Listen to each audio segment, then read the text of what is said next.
hello good morning नमस्ते स्वागत छ तपाईहरुलाई आज निलमको भान्सामा बन्दैछ मखना मसला अनि यो चाहिँ एकदम लो क्यालोरी र अनि लो फ्याट र लो सोडियम भएको कारणले तपाईको वेट लस जर्नीमा एकदमै धेरै हेल्पफुल हुन्छ अनि यसमा चाहिँ प्रोटिन फाइबर र कार्बोहाइड्रेट भएको कारणले यो एकदमै एउटा तपाईको फुल मिल बन्न सक्छ अनि यसमा चाहिँ एन्टिअक्सिडेन्ट कन्टेन्ट भएको कारणले पनि एकदमै राम्रो हुन्छ अनि यो चाहिँ एकदमै गुड सोर्स चाहिँ यसमा मिनरल म्याग्नेशियम फोस्फरस क्याल्सियम भएको कारणले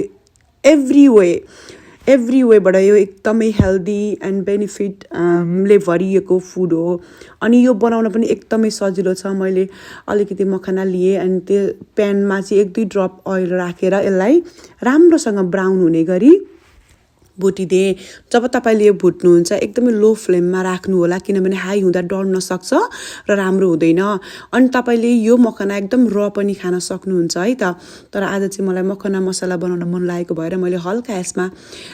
खोर्सानीको धुलो किनभने हाम्रो घरमा सबैले खोर्सानी पिरो मन पराउने भएर राख्दिएको छु र हल्का नुन अझ तपाईले यसलाई स्वादिष्ट बनाउन चाहनुहुन्छ भने तपाईले यसमा बिरे नुन एड गर्न सक्नुहुन्छ अनि प्लस तपाईले